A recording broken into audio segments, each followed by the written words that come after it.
pessoal, esse aqui é o terceiro vídeo da aula 15. A gente está estudando as propriedades de funções injetoras e sobrejetoras, tá? Nesse vídeo, então, o que falta fazer é provar dois teoremas envolvendo funções bijetoras, tá? O primeiro teorema que a gente vai provar é que se f é uma função bijetora, né, f definida em A em B, então f do complementar de x é igual ao complementar do f de x. Só um detalhe aqui, ó, que essas barras representam. No primeiro caso, o complementar de x, ó, x é um subconjunto do A, tá? Então, essa barra no x significa a diferença entre o A e o x, tá? Já aqui no outro, essa aqui, f de x barra, né? Isso aqui é o f de x, né? É a imagem de f pelo x, de x por f, né? É um subconjunto de B. Então, isso aqui é o complementar do conjunto f de x em B.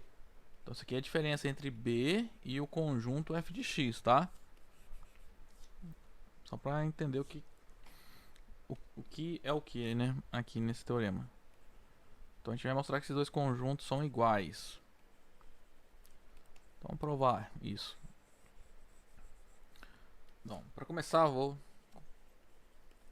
colocar essas duas observações aí. Bom, f do complementar do x, então, isso é f da diferença entre os conjuntos A e x. E o complementar de f de x é a diferença entre o conjunto B e o conjunto f de x. Tá? A gente quer mostrar que esses dois conjuntos são iguais. Então, a gente vai mostrar isso mostrando as duas inclusões, tá? Então, primeiro, seja y um elemento no f do complementar do x. Note que, vamos lá, f é uma função de A para B, de A em B. Então, quando a gente pega um conjunto no f de algum conjunto aqui do A, esse elemento, né, que é o y aqui, ele está no contradomínio, tá? Primeira coisa, então, note que, em particular, esse y que nós pegamos está no conjunto B.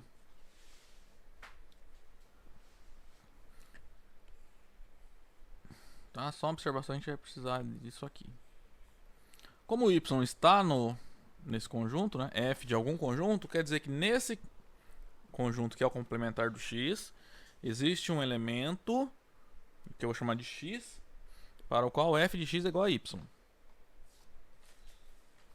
Não vou chamar de x não, porque senão vai confundir, né? Vou chamar de A, tá? Então, ó, como y pertence a esse conjunto, existe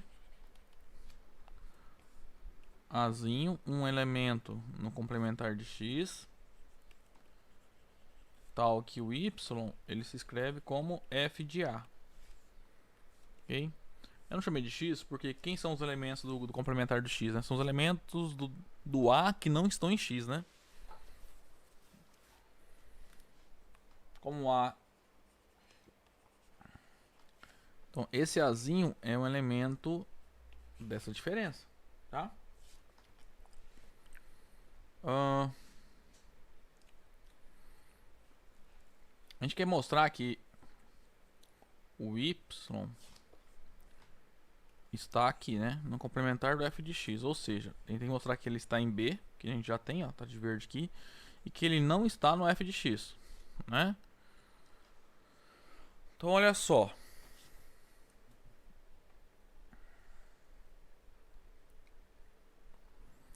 Porque ele não está em f de x. Vamos supor por absurdo que ele esteja. Suponhamos por absurdo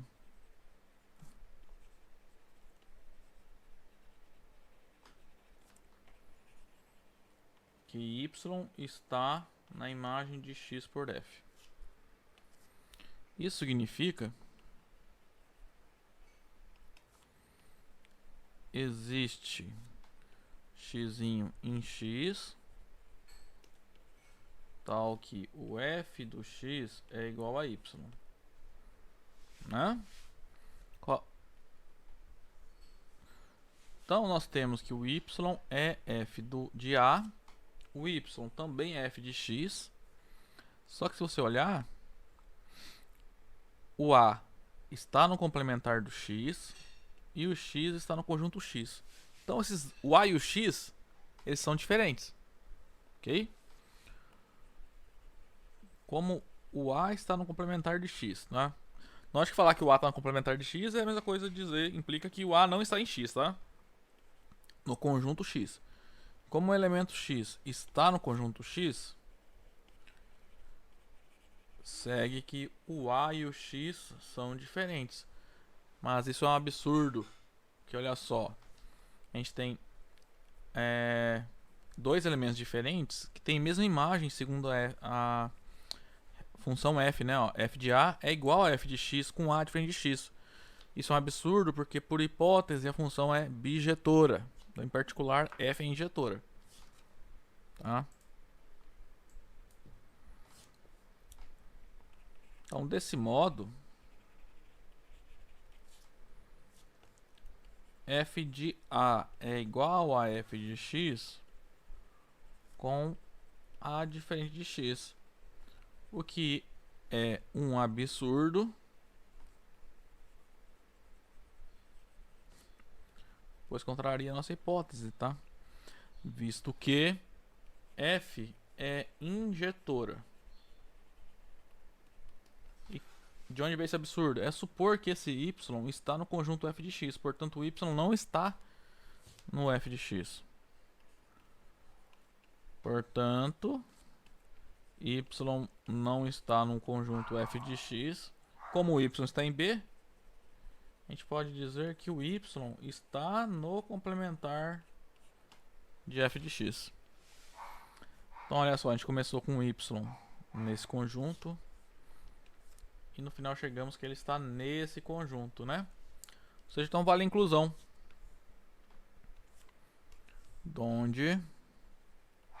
Então, o que a gente mostrou é que todo elemento que está nesse conjunto está nesse, tá?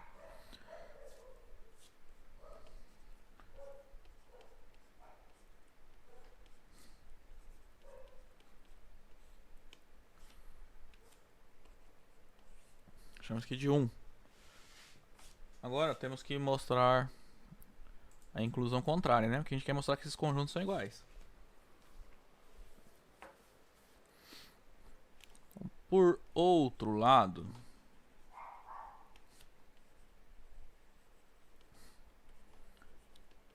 seja y um elemento no complementar do conjunto f de x. Então, o que acontece aqui logo? O y ele está no conjunto B e o y não está no complementar de f. Não está em f de x, né? Ou seja, não existe nenhum xzinho no conjunto x tal que y é igual a x.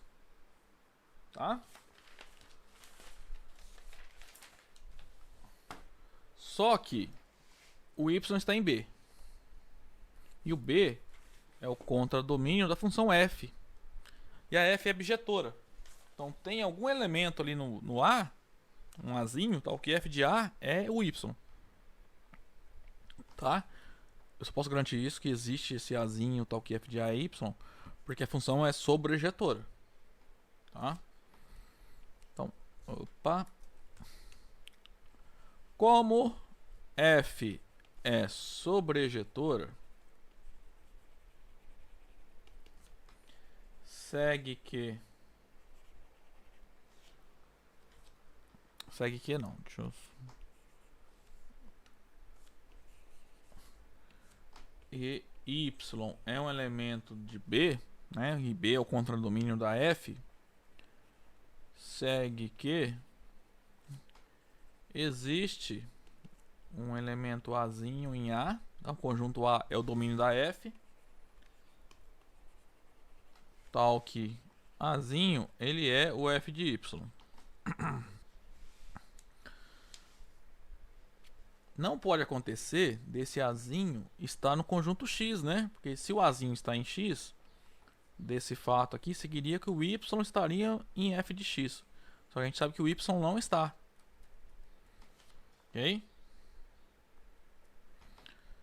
Então, ó, visto que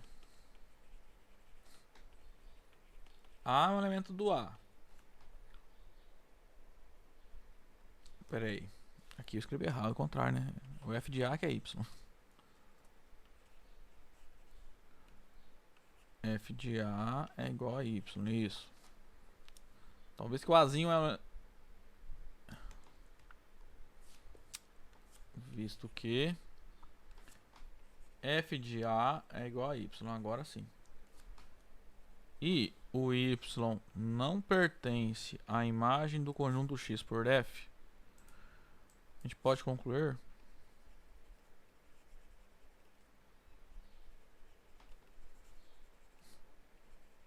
o A não está no conjunto X. Ok?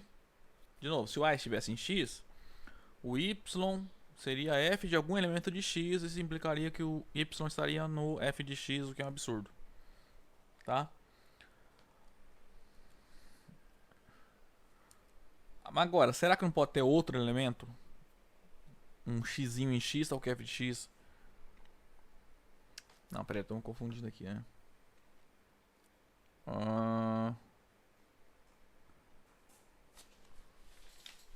Deixa eu só olhar aqui, porque agora eu me perdi onde a gente tem que chegar. Sair daqui tem que chegar aqui, né? Tem que provar que esse y está no B. Ele é f de um elemento.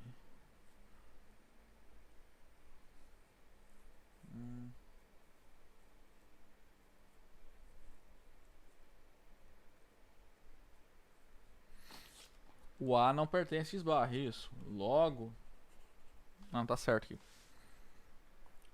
Então, como o A não está em x barra e ele é um elemento do conjunto A, o A ele está no complementar de x. Isso. Então, ó. Nós escrevemos o y como f de um Azinho em que o Azinho está no complementar do x. Isso nos garante que o y está no f do complementar do x.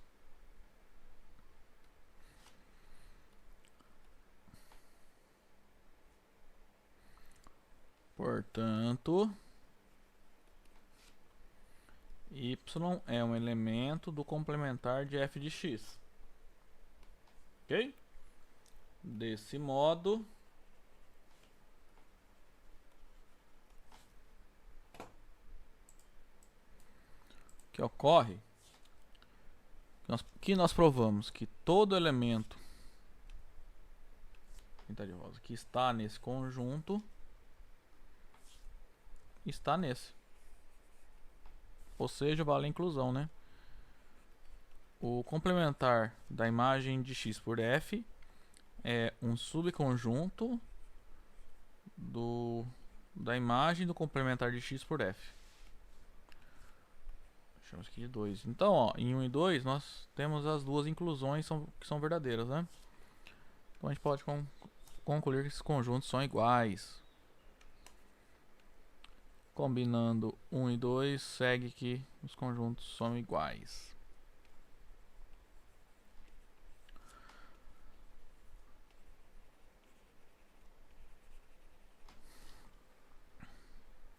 Então, combinando 1 e 2, segue que f do complementar de x é igual ao complementar da imagem de x por f. Bom, então provamos o teorema, né? A igualdade a gente queria verificar. Agora a gente vai provar esse teorema aqui, tá? Olha só, seja f de a em b uma função. Então a gente tem duas proposições aí, a e b. A diz que existe uma função g de b em a, tal que g bola f é a identidade de a e f bola g é a identidade de b. E a proposição b é f é bijetora. A gente quer mostrar que essas proposições são equivalentes, tá? Seja, é um 6 somente C. A gente quer mostrar que a proposição A implica B e a proposição B implica A. Esse teorema poderia ter escrito assim: ó, seja f de AB uma função, então existe uma função g de B em A, tal que g bola f é igual à identidade de A e f bola g é igual à identidade de B, 6 somente C é f bijetora. Tá? Aí, como vai ficar muito grande, eu coloquei dessa maneira aqui, fica mais fácil a gente enxergar, tá? Então, sempre que tiver um teorema com várias proposições e falar que elas são equivalentes, se tivesse uma terceira aqui, por exemplo, a gente teria que provar que o A implica o B implica o C e o C implica o A. Tá? Aqui, como são só duas, a gente vai mostrar que o A implica o B e depois que o B implica o A. Ok? É igual como se a gente fosse demonstrar um teorema do tipo 6 somente C, tá? Mesma coisa.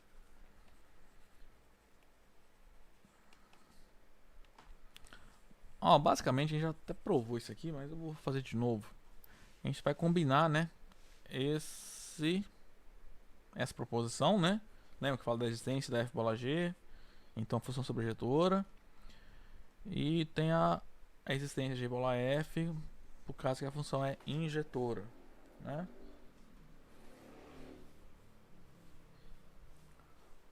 Bom,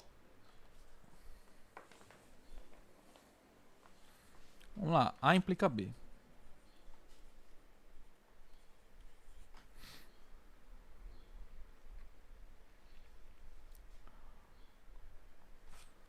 Vamos ver se dá pra usar as proposições que a gente já provou.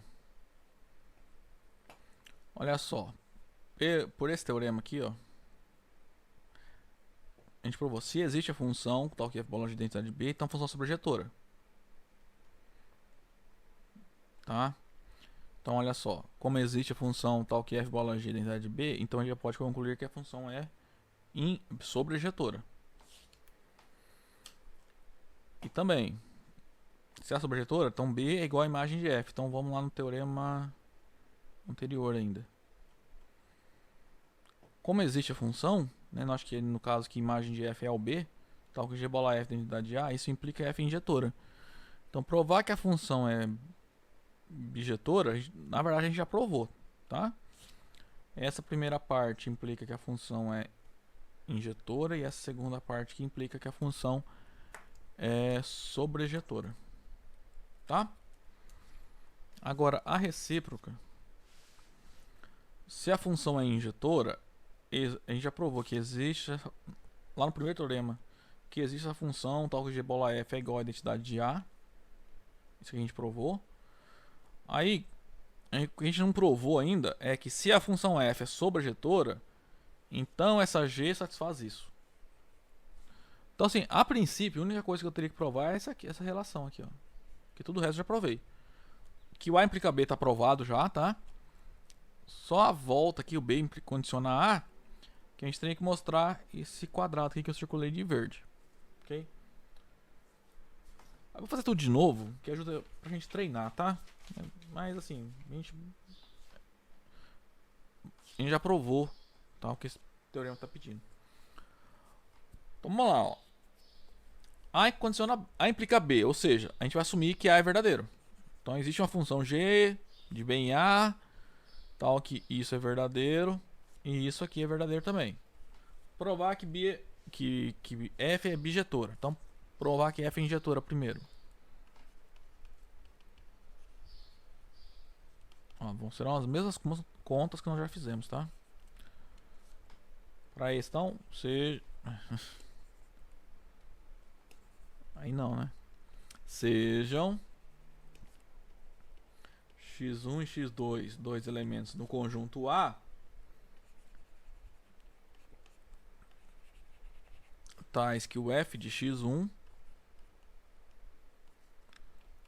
é igual ao f de x2. Então olha só, f de x1 é igual ao f de x2. Isso implica calcula g de ambos os lados. Mas já fiz essa conta aqui, né? Mas então vou fazer até meio rápido agora.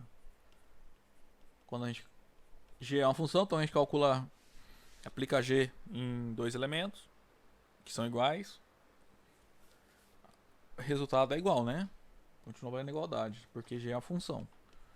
Lado esquerdo, isso é G bola F de x1. Lado direito aqui é G bola F de x2. Só que G bola F é a identidade do conjunto A.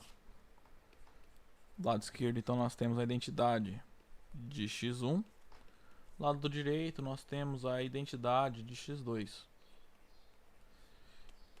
Identidade de x1 é o próprio x1. Identidade de x2 é o próprio x2. Então, acabou, a função é injetora, né?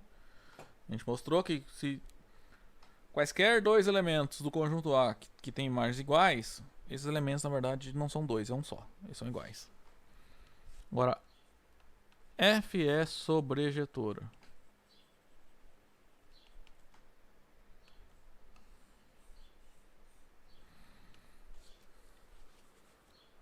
De novo, seja y um elemento de B. Vamos lá, temos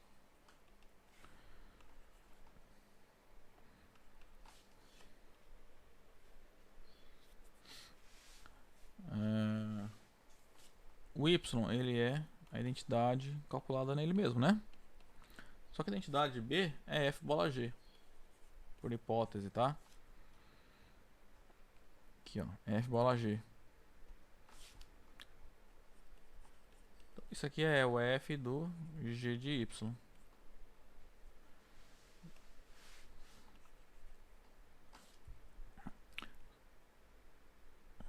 Ó, como g é uma função definida em B, g de y está bem definido, tá? Que y é um elemento de B. E g de y é um elemento do A. Ok? Então, seja x como sendo g de y, isso está no conjunto A. Então, o que acontece é que quando a gente calcula f de x, como já vimos aqui em cima, isso é f do g de y, que é y, né? Ó, f de g de y é igual a y, tá? Portanto, a função é sobrejetora, ó. Mostramos que todo y do conjunto B, para todo y do conjunto B, a gente consegue encontrar um x no A, tal que f de x dá y. Ou seja, o contradomínio de f coincide com a imagem, tá?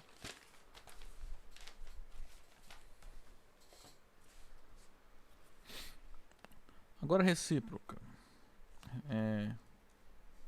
B condicionar. A gente vai ter que criar a função g que satisfaça essas duas propriedades aqui, tá? É igual a gente já fez lá no teorema da função injetora, né? Aqui, ó. Nós criamos a função aqui, ó, na volta, que desfazia o que a f fazia por essa relação aqui. Então, basicamente, tudo isso de novo a gente vai fazer.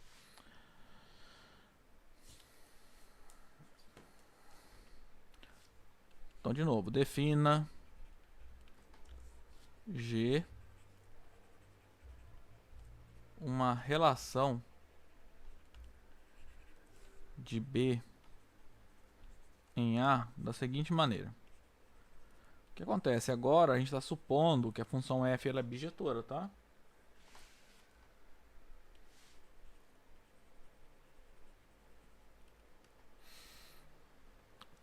Então, pega y um elemento de B. Quando que esse g de y é um certo x que está em A? Quando o f de x é igual a y.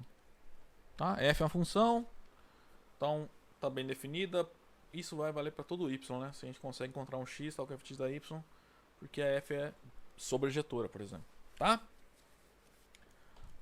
Aí agora, g é função. G será uma função porque a função f é injetora. Tá? Claramente, G é uma relação, né, do B em A, que ó, tá pegando o elemento do B e associando o elemento do A. Então vamos lá, claramente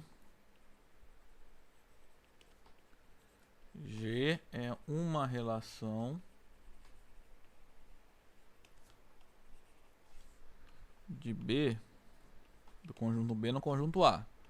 Agora aquela propriedade de existência.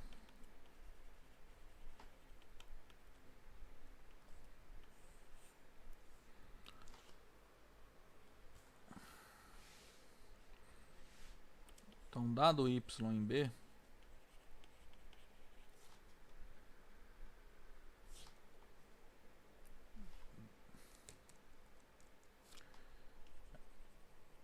a gente sabe que existe, como a função f é uma função, e ela está definida de A em B, existe um x no A, para o qual f de x é igual a y. Tá?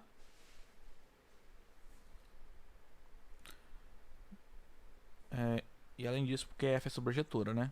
Então, para todo y no B, existe um x no A, tal que f de x é igual a y. Tá? Isso aqui é, pois, f é sobrejetora. Só que f de x igual a y é justamente a regra que define que g de y é igual a x. Ou seja, todo elemento do conjunto B está sendo relacionado por g com algum elemento do conjunto A. Ok? Então essa é a existência. Existe sempre um y, um x. Para todo y do B, existe um x no A, tal que g de y dá x. Pelo menos um. Isso que a gente provou. Vamos provar agora que é único, né? Para todo y, existe um único x, tal que g de y é x.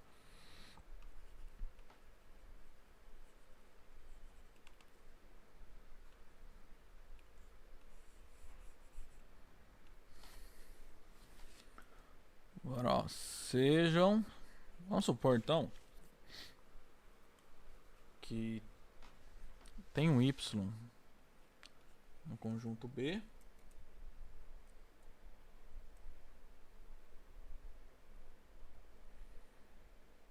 Isso. Que possui duas imagens, tá? E x1 e x2 no conjunto A, tais que g de y é igual a x1 e g de y é igual a x2. Então aqui a gente vai usar fortemente que a função é injetora, tá? Se a função f não for injetora, essa g definida assim não vai ser função, tá? Porque olha só, se a função f não é injetora, aí pode acontecer de ter um x1 e um x2 diferentes indo no mesmo y, né? Aí quando você quer calcular a inversa, né, a g, quem seria o g de y nesse caso? Você ter duas possibilidades, né, x1 e x2 diferentes. Então não ia gerar uma função, tá? Essa relação g não seria função.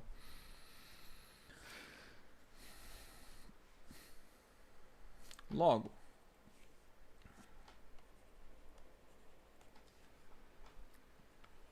g de y, isso é x1. Isso aqui implica que o f de x1 é igual a y. Também, g de y é igual ao x2. Isso implica que o f de x2 é igual a y. Mas f é injetora, né? Ela é bijetora. Em particular é injetora. Então, não pode acontecer dois elementos diferentes terem a mesma imagem. Então, x1 e x2 tem que ser iguais. Então, como a função f é injetora, segue que x1 e x2 são iguais. Tá? Era isso que a gente ia mostrar, né? Na unicidade, ó. Que o y, a gente mostrou que na verdade tem cada y do B tem uma única imagem, tá? Pela relação G. Tá? Então, a gente mostrou que ela é função. Agora falta mostrar que essa G satisfaz as duas regras. G bola F identidade em A e F bola G identidade em B. Isso aqui é fácil, tá? Então vamos lá, ó. Agora, que F bola G é igual a identidade em B, né? Por que vale isso? Então, ó, só provar que para todo x em B, né? Todo y.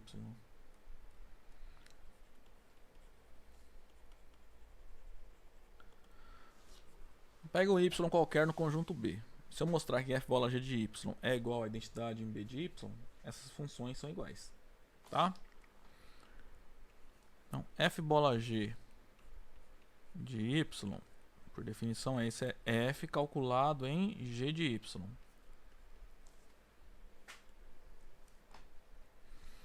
Só que o jeito que foi definido aqui, ó.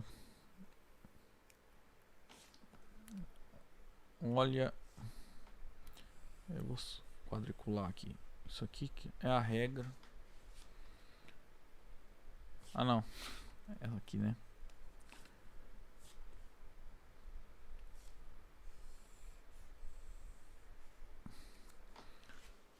Olha só.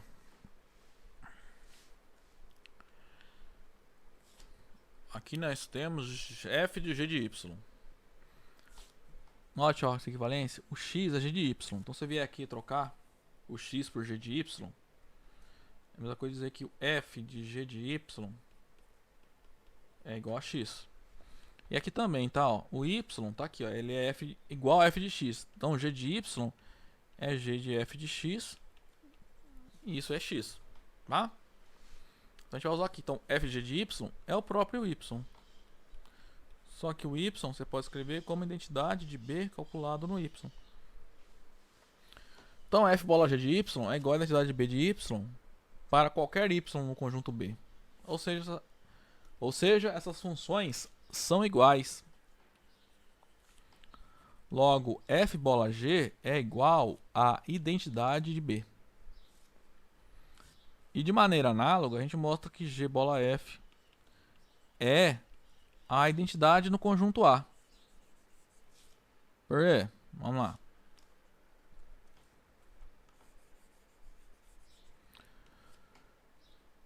Para todo x que eu pegar no conjunto A, temos o seguinte. G bola f de x, por definição de composta, isso é g de f de x. Mas o f de x é y, né? Então, se você pensar aqui na relação que define a g, né? Relaciona a g a f, na verdade. G da f de x é o próprio x. Então, isso aqui é o x, que a gente pode reescrever como sendo a identidade de x.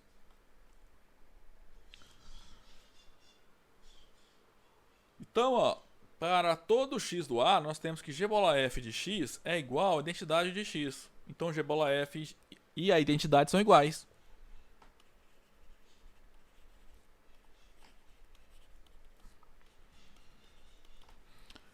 Que era a última coisa que precisávamos mostrar, né?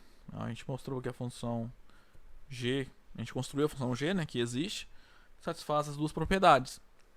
Então, acabou. A recíproca, né?